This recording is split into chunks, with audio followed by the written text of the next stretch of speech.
Alien Commander's pet dragged me to its wounded master in the storm.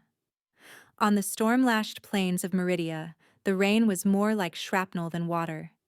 Each drop a stinging blow that battered Dr. Nolan's remote outpost for days, turning the ochre earth into a mire.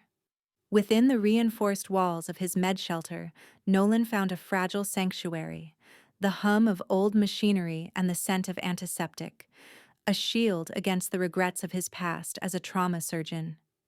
He was graying, worn, content to mend the wounds of miners and settlers, hoping the quiet would atone for the chaos he'd once unleashed. The piece shattered with a frantic metallic tapping at the airlock. Nolan froze, heart thumping, and reached for his battered sidearm out of instinct. The monitor flickered, bringing into focus an unlikely visitor, a Rynx, one of the wild scavengers that roamed the alien plains. Its glossy, beetle-black shell glistened under the floodlights, rainwater streaming off its curved carapace. Spindly legs trembled, mandibles clicking in a desperate rhythm.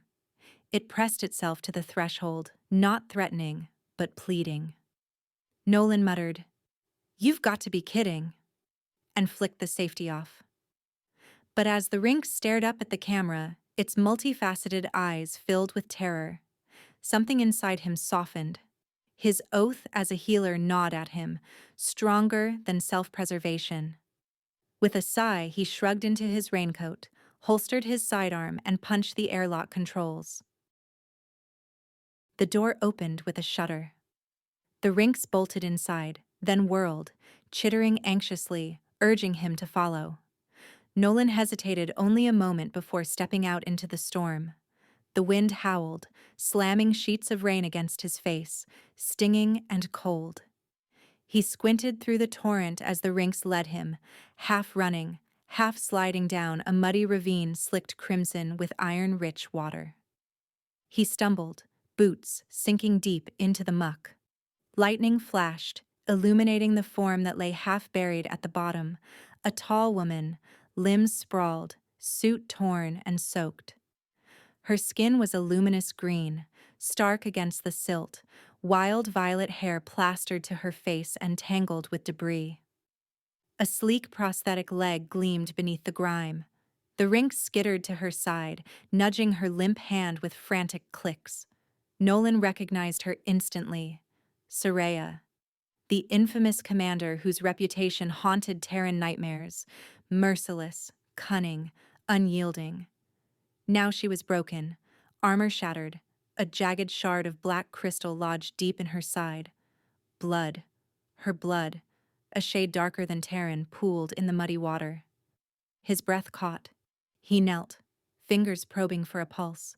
Still strong, but her breathing was shallow, uneven. The toxin glistened on the crystal, eating at the wound. The Rynx hissed, protective, but Nolan met its eyes and said quietly, "I'm here to help." The creature hesitated, then stepped aside, antennae quivering. He braced himself, gripped Soraya beneath her arms, and heaved. Mud sucked at his boots, cold water numbing his legs.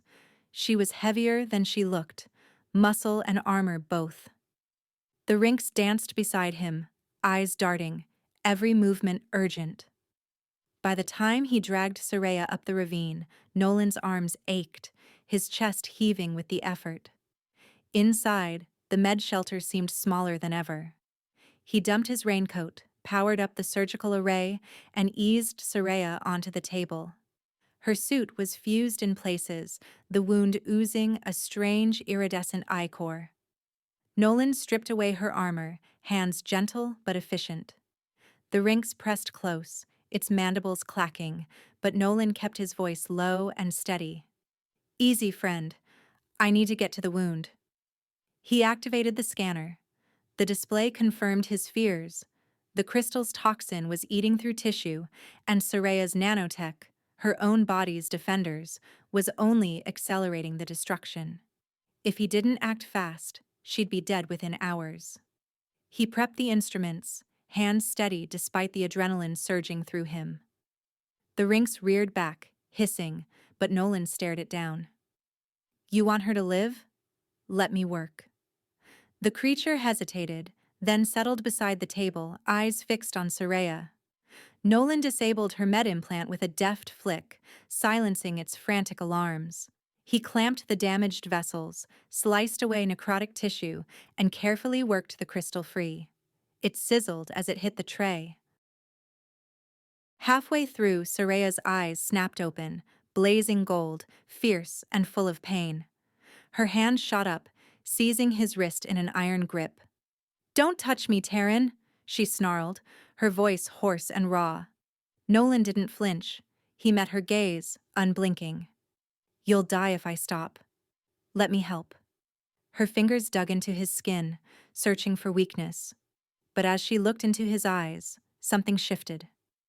She released him, chest rising and falling with shallow, furious breaths. He worked quickly, cleaning the wound, sealing it with biogel, then securing a nutrient line and monitoring sensors. When he was finished, Soraya was stripped of everything that made her formidable: her armor, her rank, her command. Now, she was just a patient, fragile and glaring, pride barely masking her exhaustion. For 2 days, the storm raged outside, a relentless wall of water and noise. Inside, the world shrank to the dim, humming cocoon of the med shelter. Nolan checked Soraya's vitals, coaxed her to eat, monitored the wound. The Rinks remained close, always watching. Soraya endured his care with silent fury, eyes tracking his every move. When she finally spoke, her voice was edged with accusation. "Why sabotage my med implant?" Nolan pulled up a stool, setting a tray beside her. "Your tech can't handle meridian toxins," he replied. "I know this world. I'm trying to save you." She looked away, jaw clenched. The Rinks nuzzled her hand. Nolan watched the subtle tremor in her fingers, the toll of pain and pride. But the world outside was shifting. On the second night, Nolan's old comm unit crackled to life, the static broken by a terse, coded message. "Confirm elimination of Commander Soraya. No retrieval." The cold realization chilled him more than the rain ever could. Her ship wasn't coming. Soraya's second-in-command, Captain Draxel, had betrayed her, using this storm, this wound, to seize power and reignite war. He returned to Soraya's bedside, voice low. "Your ship isn't coming. They want you dead." Soraya's eyes narrowed, but there was no surprise, only bitter resignation. "Draxil," she spat. "Coward." Nolan nodded. "We're both fugitives now. They'll come for us." An uneasy alliance was forged in that moment, not as Terran and alien, but as survivors. Nolan led her to a locked cabinet, fingers trembling only slightly as he entered the override code. Inside gleamed vials of forbidden biotech, pulsing with faint blue light. "Your healing's too slow.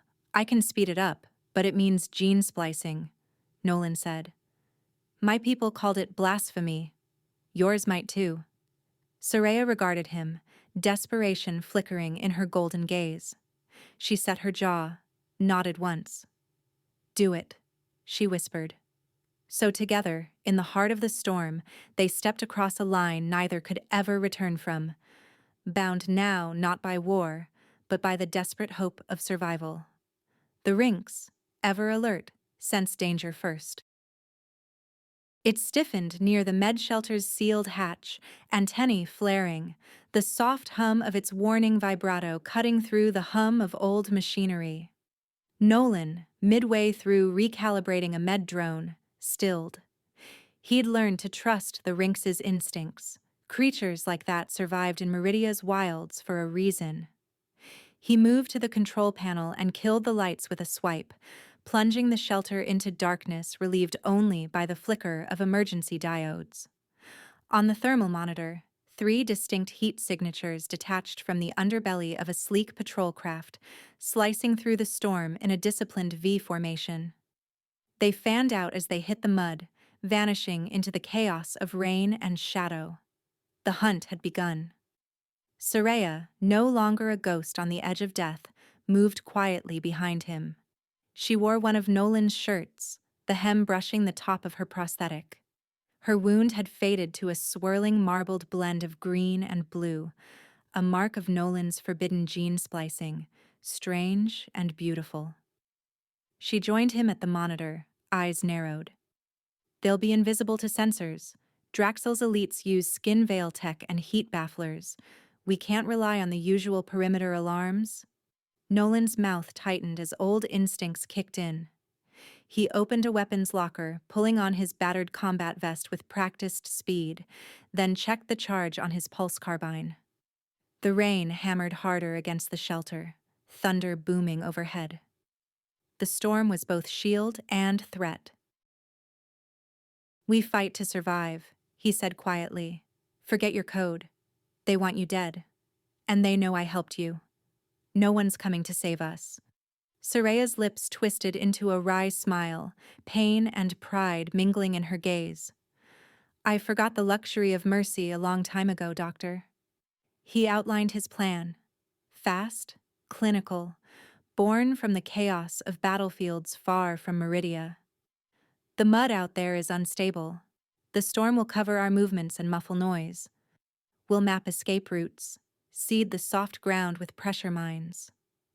I have enough chemicals for a few nasty surprises, gas charges, flashbangs.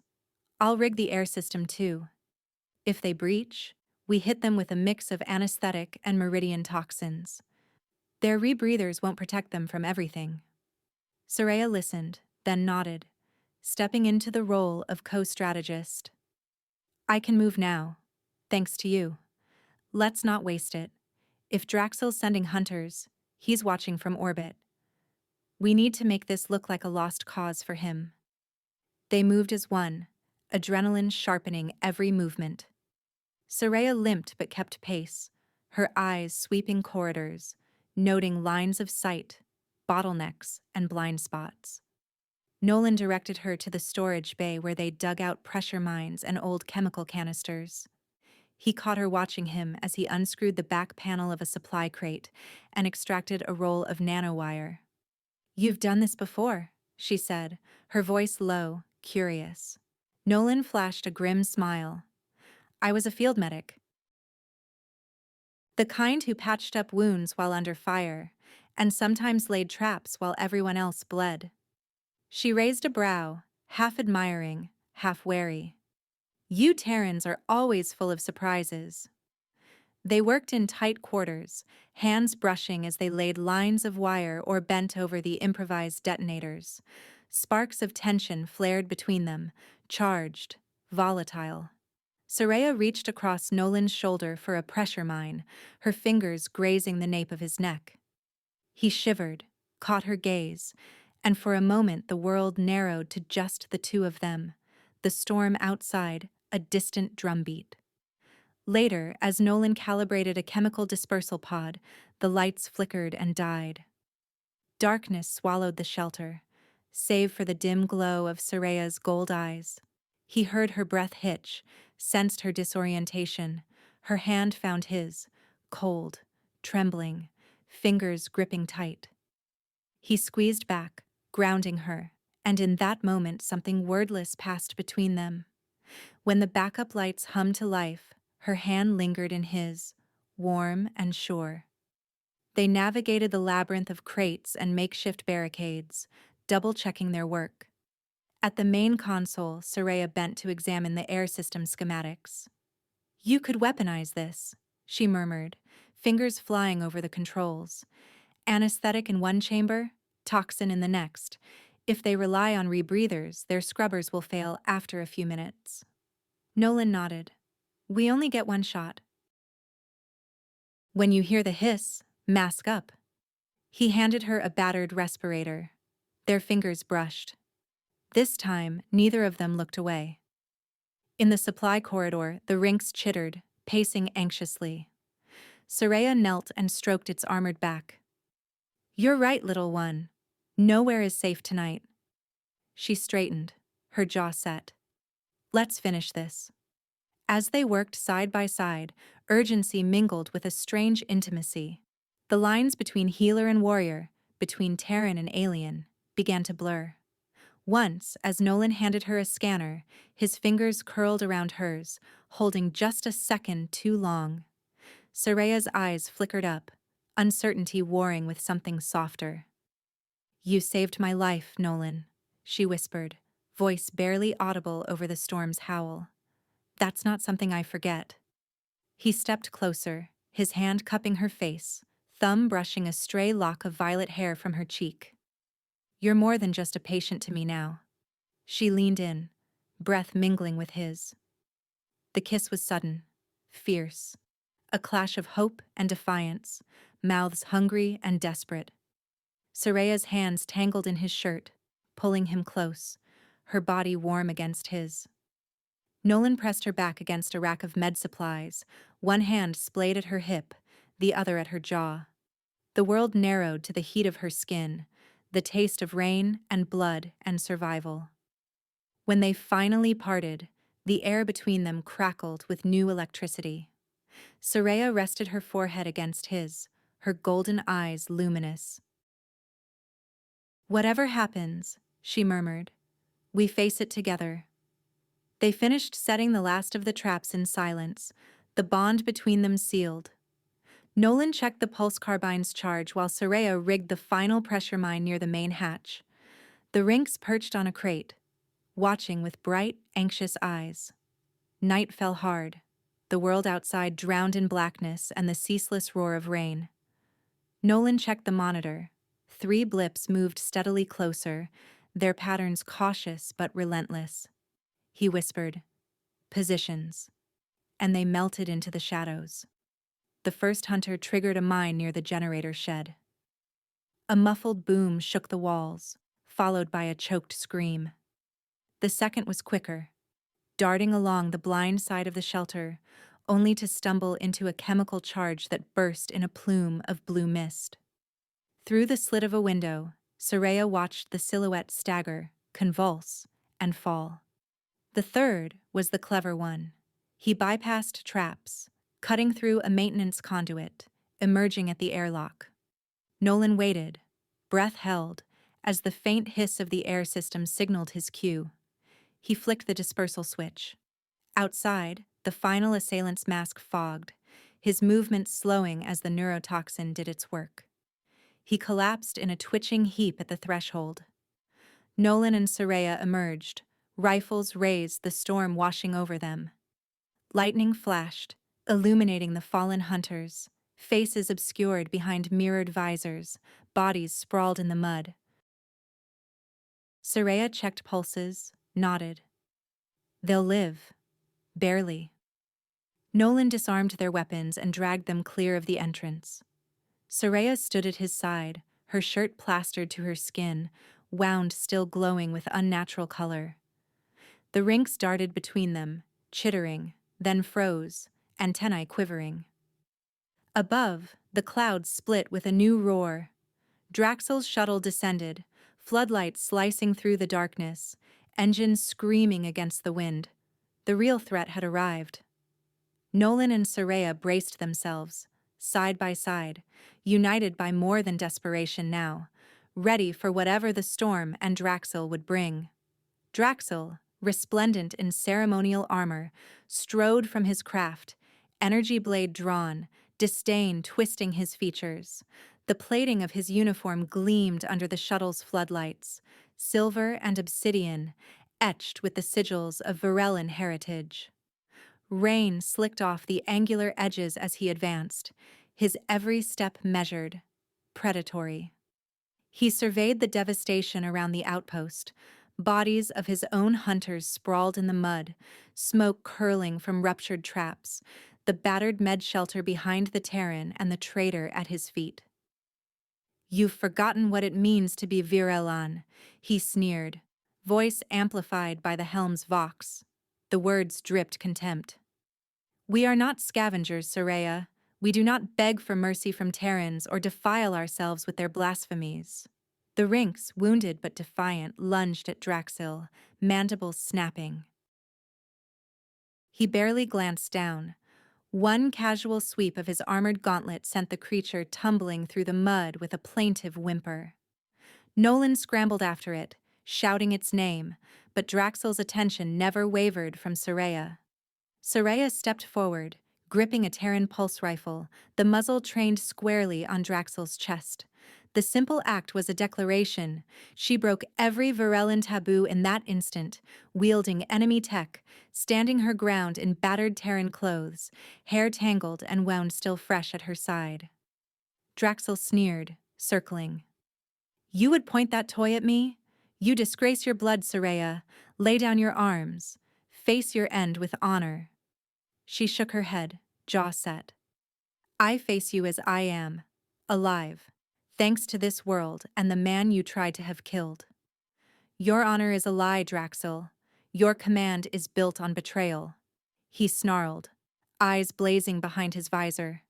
"Enough." He leapt, energy blade arcing toward her in a crackling crescent of blue-white light. Soraya fired, but Draxel's shield shimmered, absorbing the shot with a thunderous crack. He closed the gap, blade whistling dangerously close. Soraya rolled aside, boots skidding in the mud, the recoil rattling up her arm as she fired again and again. The shield flickered, Draxel's movements growing more erratic as he advanced, blade carving molten scars into the earth between them. Soraya fought differently than any Varellan. She moved with Terran agility, improvising, ducking behind a ruptured supply crate, grabbing a handful of mud and flinging it in Draxel's face. He roared, lashing out blindly. She feinted left, then darted right, sliding behind a ruined generator. Draxel spun, blade slicing just above her head, but Soraya's prosthetic whirred, compensating for uneven ground. Nolan's training echoed in her mind. Use the terrain, trust your instincts, don't let him set the terms. She lured Draxel into the maze of debris, making him stumble, drawing him closer to one of Nolan's makeshift traps. Draxel caught her at the edge, blade searing through the sleeve of her shirt, but she twisted, bringing the rifle up under his shield. At close range, she fired point blank. The shield overloaded with a shriek of failing circuitry, energy cascading in blue arcs up Draxel's arm. He staggered, dropping to one knee. Rain sizzled off the energy blade as he struggled to rise. Soraya stood over him, weapon poised. Mud dripped from her jaw, hair plastered to her face, chest heaving. For a heartbeat time stretched, her code demanded his death. Varellan tradition was clear. Kill the traitor. Restore honor. Draxel glared up at her, the blade guttering in his fist. Do it, Soraya. Prove you are still one of us. Prove your loyalty. Behind her, Nolan knelt beside the Rinx, hands slick with blood as he checked its wounds. The animal whimpered, pressing its battered body to his chest. Soraya's eyes flicked from Draxel to Nolan, to the Rinx, to the shattered world around them. She lowered the rifle, voice ringing out over the comms, strong and unwavering. This is Commander Soraya of the Viralan First Fleet. Draxel is a traitor. He will face justice, by our laws, not his. Draxel's eyes widened. You would shame us all. She cut him off, switching channels, broadcasting on the Loyalist frequency. To all ships in orbit, Draxel stands accused of betraying Viralan honor and command. I invoke the right of challenge. Send witnesses. He will answer for his crimes. For a moment, only the rain answered. Then the clouds parted as Loyalist shuttles descended, sleek hulls splitting the storm. Varellan Marines, faces grim beneath their visors, swept from the landing craft, fanning out in tight formation. They ringed the dueling ground, weapons lowered but eyes watchful. A captain stepped forward, saluting Soraya. Commander, we received your signal. Charges are confirmed. Draxel will stand trial. Draxel fought, spitting curses, but the Marines disarmed him, stripping away the armor that had gleamed so proudly. Soraya watched, her face a mask. Relief, exhaustion, the flicker of old wounds. As Draxel was marched to the shuttle, Soraya turned away. The Marines bowed their heads as she passed. Her name was cleared in the eyes of her people. her command restored. Yet as the rain finally began to ease, her gaze lingered not on the warships or the assembled loyalists, but on the battered med shelter, the scarred earth, and the man kneeling in the mud. Nolan cradled the Rinx, pressing a med seal to its wound, his hair plastered to his forehead, clothes streaked with grime and blood. He glanced up as Soraya approached, concern etched deep in his features. "She'll live," he said softly, nodding to the Rinx. "You did it." Soraya knelt beside them, her prosthetic creaking. She brushed the Rinx's carapace, then looked up at Nolan. "We did it."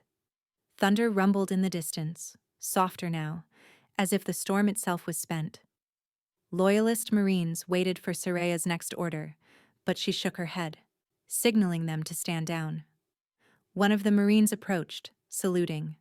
"Your command is ready, Commander Soraya. The First Fleet awaits." She looked at the warships, the polished shuttle, the path back to power and tradition. Then she looked at Nolan, at his outstretched hand, at the promise in his tired smile. For a long moment, Soraya was silent. Then, with a small, private smile, she reached out and took his hand, fingers entwining with his. The choice was made. A year passed. The outpost transformed. Where once there had been only mud and makeshift barricades, now there were gardens, riots of color from Terran and Virellan crops entwined, vines coiling around alien fruit trees, earth and soil blended. Nolan and Soraya, no longer just allies or survivors, worked side by side. The med shelter became a sanctuary and a research center, its walls alive with new purpose. Children's laughter echoed as settlers and Virellan refugees mingled. The Rinx, now hale, darted through the undergrowth, chased by small hands. Soraya walked the rows, teaching Terran children Virellan words. Nolan tended wounds and crops alike. They built a life together. Partners, equals, the past forgiven but never forgotten. Soraya would sometimes pause, looking out across the plains to where the old scars had healed, and Nolan would join her, slipping his arm around her shoulders. A fusion of two worlds, Meridia's wild promise and the hope of something new. The ochre soil of Meridia, once churning mud, was now fertile and green. Wild grasses rippled in the morning breeze, the garden behind the outpost a tapestry of Terran tomatoes tangled with Virellan blue-leaf vines, sunbursts of hybrid flowers nodding above rows of alien tubers. The med shelter had grown too, a bright new wing of glass and steel nestled among the greenery, its sign reading, Meridian Xenobiology Research Center. Nolan stood on the porch, coffee cradled between his hands, watching dawn spill molten gold across the plains. The Rinx sprawled at his feet, antennae flicking lazily, basking in the first warmth of day. He sipped, savoring the taste and the silence. Soraya slipped behind him, arms sliding around his waist. She pressed her cheek to his shoulder, strong and solid and real. "You overthink everything," she teased, breath warm against his neck. He grinned, leaning into her. "Someone has to worry about the harvest. The blue leaf nearly strangled the radishes again." She snorted. "Your Terran idioms make no sense. Radishes aren't even sentient." He chuckled, glancing over his shoulder at her. "Neither are most Terran bureaucrats, but we still have to deal with them." She laughed, the sound softer than it used to be. Her edges had worn smooth over the months, the sharpness of command eased by routine, and Nolan's relentless optimism. He was less restless now, the old ache in his bones dulled by purpose and by her presence. They stood like that, wrapped in each other and the hush of sunrise. Their scars, his at the jaw, hers a swirling patch of grafted skin at her side, no longer reminders of battle, but of survival and stubborn hope. The Rinx churred, lifting its head. Soraya tensed, eyes narrowing at the horizon. Incoming, she murmured. A diplomatic shuttle streaked low over the fields, its hull gleaming with the sigils of the Virilan Council. It circled once, then settled on the landing pad near the edge of the new lab, engines whining down. Nolan felt Soraya's arms tighten. He turned to face her, searching her eyes. "You knew?" She nodded, gaze conflicted. "I received a summons last night. I wanted one last peaceful morning." Her voice was quiet, the admission heavy. He brushed a lock of violet hair from her cheek. "Let's meet them together." On the porch, they waited as the shuttle's hatch irised open. A young Virilan woman emerged, posture crisp, uniform immaculate. Director Lyra, the new council envoy. 2 guards followed, visors opaque, weapons slung but not raised. Soraya stepped forward, radiating calm authority. Lyra's eyes widened in awe. "Commander Soraya," she said, bowing formally. "It is an honor. I grew up hearing tales of the duel at Meridia and your exile." Soraya inclined her head, meeting Lyra as an equal. "Welcome to Meridia. You've come a long way for garden tours." Lyra offered a shy smile, then composed herself. "I am here because you shattered doctrine when you spared Draxil. The Council still debates it. You proved strength through compassion, an idea we once considered heresy. There are many who follow your example now." Nolan watched through the window, hands braced on the frame, heart thudding. Soraya stood tall and unflinching, but her hand drifted to her side unconsciously, the scar beneath her shirt. Lyra continued. "Your partner's procedure, the Terran gene splicing, has become a matter of heated council debate. It is controversial, yet it saved you, and now others. The council wishes to found an institute for adaptive science, and they want you to lead it. We need you back, Commander. You could guide all of Varellan society into a new era." Soraya's gaze drifted from Lyra to Nolan, who stood in the sun-dappled window, silent and loving, never asking her to stay, never holding her back. Lyra pressed, urgency in her tone. "There is no one else with your authority, your story. You command more than ships now. You inspire hope." Soraya's smile was bittersweet. "And what of Meridia? Of this life?" Lyra hesitated. "You could return when the work is done, or—" Soraya lifted a hand. "Enough. I will consider it." The envoy bowed again, departing with her guards.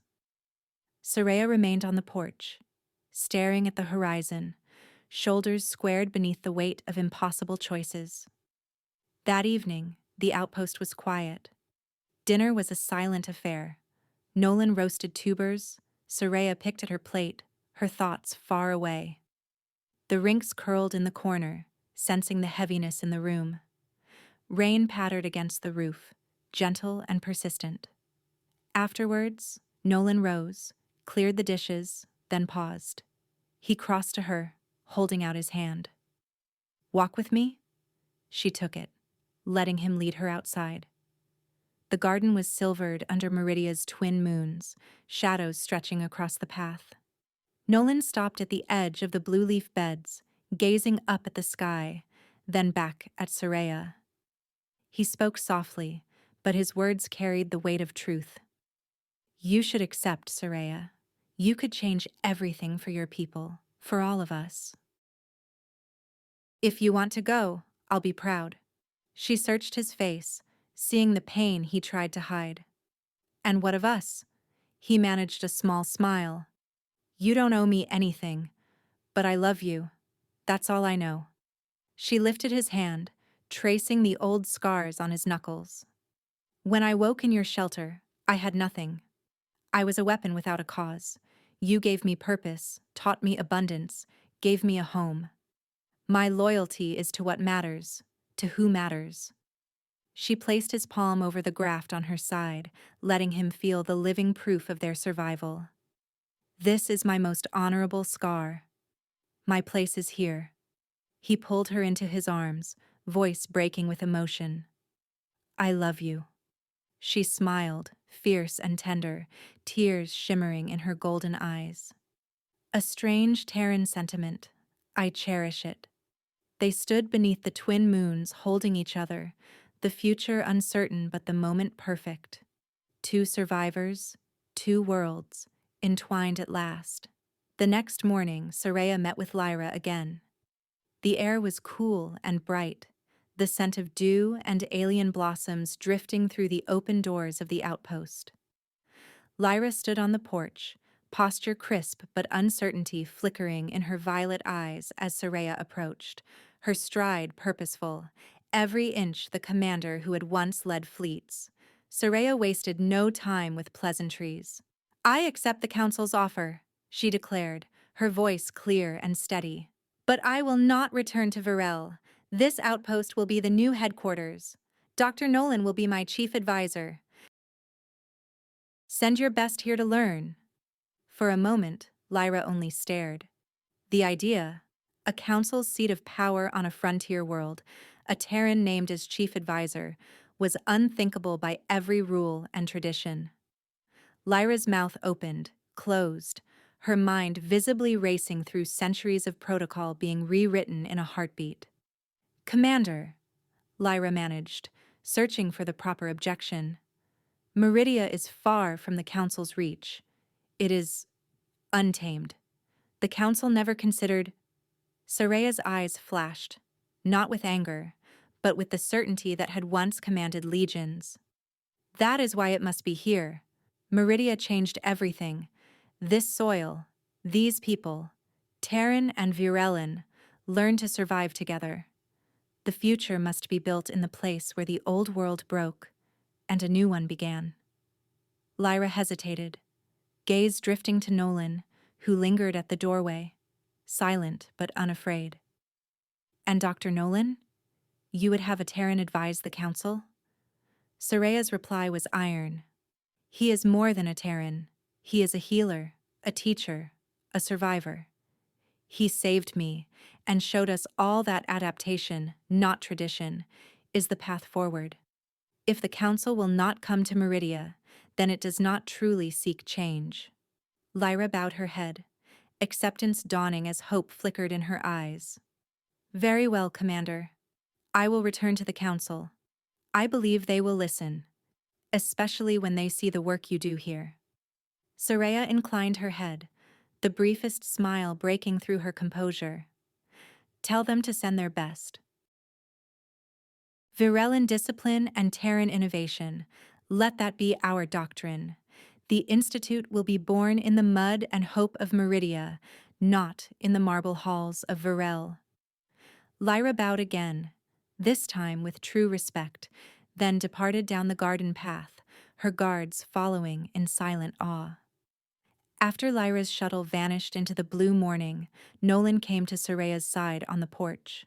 He drew her close, his arms settling around her shoulders, her head finding its familiar place on his chest. The Rinks curled contentedly at their feet, tail twitching, eyes closed to the sun.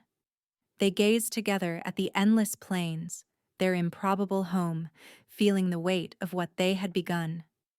Nolan let out a low breath, awed and amused. You realize you just rewrote 1,000 years of Virelin policy in 5 sentences? Soraya gave him a sidelong smile, mischievous. I learned from the best. Terrans are stubborn. He laughed, pressing a kiss to her temple. You're the most stubborn person I've ever met. Their laughter echoed across the porch, mingling with the distant sounds of the outpost coming alive. Soraya squeezed his hand, her fingers interlaced with his, anchoring them both to the moment.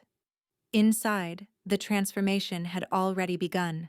The med shelter and research center, once quiet, now bustled with new life. Virelin scientists arrived in waves, their uniforms pristine, but their eyes wide with wonder at Meridia's wild beauty and the outpost's unorthodox ways. They brought datapads and microscanners, but also questions and prejudices. Nolan welcomed them, sleeves rolled, voice patient.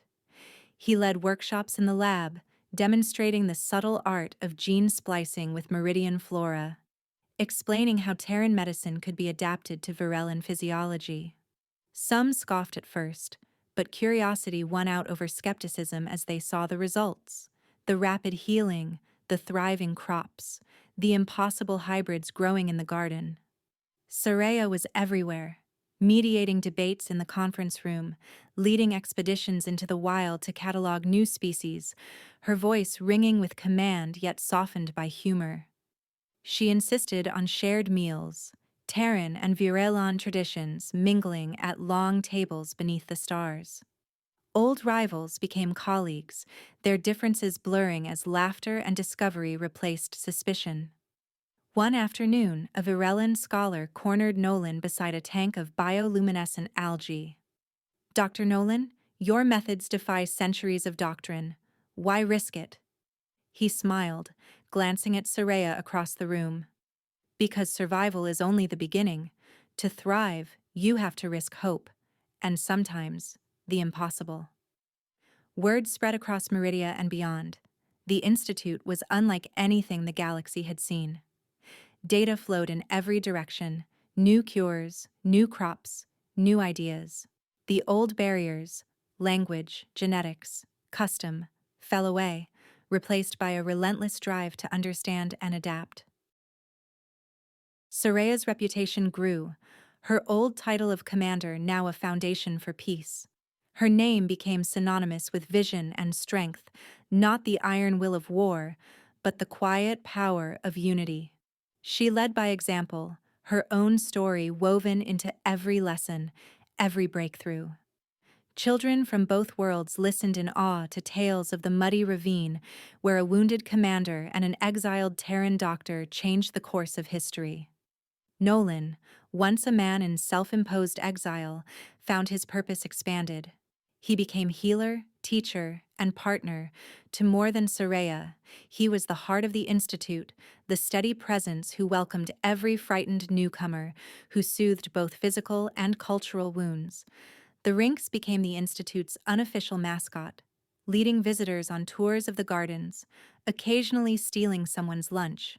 At night, when the day's work was done and the last lights flickered off in the lab, Soraya and Nolan returned to their quarters. The windows opened to the scent of wild blue leaf and the music of distant insects.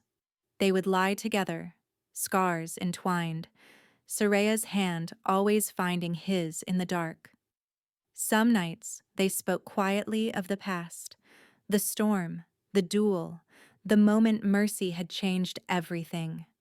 More often, they simply held each other in the silence, letting the memories drift away like smoke, the war and its shadows distant at last. Their love was a quiet revolution, a testament to the power of mercy, adaptation, and hope. The universe beyond their garden was changing, slowly, but within their walls they had already built something new, a sanctuary where two worlds could become one, and where the future, for the first time, felt wide open. Seasons passed. The garden flourished, a living emblem of their union. Vines twisted around the pillars of the outpost's new wing, heavy with fruit. Some Terran, some Virellan, some hybrid marvels never before seen in any world. Blossoms burst into riots of color each spring, their scent mingling with the sharp tang of fresh-turned earth and distant rain. Soraya often wandered the paths at dawn, fingertips brushing petals, her mind at ease. The outpost itself had transformed. What began as a battered med shelter was now a beacon visible for miles, a warren of research labs, greenhouses, and living quarters, all pulsing with life. Holographic banners floated above the entrance, welcoming travelers in a dozen languages. Meridia, once a forgotten world on the edge of mapped space, was now the heart of a new alliance. Scholars, settlers, and diplomats arrived daily. They came with questions and hopes and sometimes old prejudices, but found something unexpected. A place where Terran and Virellan worked side by side, where children learned both languages, where knowledge was exchanged over tables crowded with food and laughter. The Institute's gardens became the unofficial forum, debates held among the greenery, truces brokered beneath alien apple trees. Nolan and Soraya's bond deepened in the quiet current beneath all this change. Their romance, forged in fire, was now tested and strengthened by the steadiness of peace. They were partners in every sense, sharing the burden and the joy of their improbable legacy. Their mornings began with the soft weight of Soraya's arms around Nolan, her hair falling across his shoulder as the sun crept over the horizon. She would nudge him awake with a kiss to his jaw, and he would answer with a groggy smile and half-mumbled promises about the day's work. Often, their breakfast was shared with the Rinks, now silvering with age but still loyal, sprawled beneath the kitchen table. Soraya doted on their companion with the same quiet devotion she once reserved for her warriors. Nolan joked that the Rinks was the true power behind the Institute, and Soraya would roll her eyes, her laughter low and affectionate. Their days were busy, Nolan teaching new arrivals, guiding teams through the delicate process of gene splicing or the art of triage in a world full of hazards and wonders. Soraya balanced 1,000 demands, overseeing council meetings, drafting policy with visiting diplomats, and mediating the inevitable disputes that came with so many cultures learning to coexist. Yet she wore no uniform now. Soraya preferred simple tunics and boots, her only adornment a necklace woven from strands of blue leaf and Terran cord, a gift from Nolan on their first solstice together. Still, when she strode through the halls, conversation hushed and eyes turned. She was both legend and leader, her presence commanding, her words gentle but unyielding. Soraya remembered every name, every story, and in moments of crisis her voice could cut through panic like a blade. Nolan had become something of a legend, too, the heretic healer, Virellan scholars called him, half in awe, half in disbelief. He crossed boundaries that once seemed absolute, treating wounds with Terran medicines and Virellan nanotech, blending the best of both worlds. The children adored him, trailing after him through the gardens, eager for stories about Earth's wild storms or the day he first met Soraya. He no longer wore his guilt like armor. Here, among the bright voices and green growing things, he was simply Nolan, a man at peace, a teacher, a partner. Visitors from every corner of the system sought healing, knowledge, or simply hope. Soraya greeted each with a measured kindness, her history a living lesson in the possibility of change. Some days, she would join Nolan in the lab, sleeves rolled, hands deep in soil as they discussed the future, how to strengthen the alliance, what new crops might thrive, how to heal the wounds that still lingered in the hearts of their peoples. In quiet moments, when the sun dipped low and the gardens glowed with golden light, Soraya would trace the line of her scar. Her fingers moved gently over the patch of grafted skin at her side, recalling pain and survival, the desperate hours when Nolan's hands had saved her life. It was a reminder of vulnerability, of what she had lost, and all she had gained. Nolan would watch her from across the room, his heart full with gratitude and awe. He understood, without words, that their peace was fragile, earned through hardship and risk. Each time Soraya looked at him, the weight of command and history in her gaze, he knew that together they had built something greater than victory, a peace strong enough to last. The Rinks, slower now, sometimes curled on Soraya's lap as she worked late into the night. Its eyes were clouded, but its devotion never faltered. On warm evenings, Nolan and Soraya would carry the old creature out onto the porch, letting it doze in the last rays of sunlight. One evening, as the sun set over the green plains, casting the fields in hues of bronze and emerald, Soraya stood with Nolan on the porch. The air was cool, the sky streaked with the promise of stars. She took his hand, her grip warm and sure, her golden eyes gentle. "We built this," she said, voice hushed but fierce. Not just a home, a future. He turned to her, squeezing her hand, his own eyes bright with the memory of storms survived and dreams realized. With you, I finally found abundance. The rink settled at their feet, purring softly. Soraya leaned her head on Nolan's shoulder, and together they gazed at the horizon, the lights of the outpost flickering on behind them. The storm and war were far behind. Here, peace, once a distant dream, was now real, sustained by love, forged in adversity, and destined to change the stars. Our story ends here. Make sure you subscribe, press the like button, and tell us in the comments what stood out to you the most in this video. Your feedback means a lot to our team. You'll discover many more captivating stories on our channel. See you in the next one.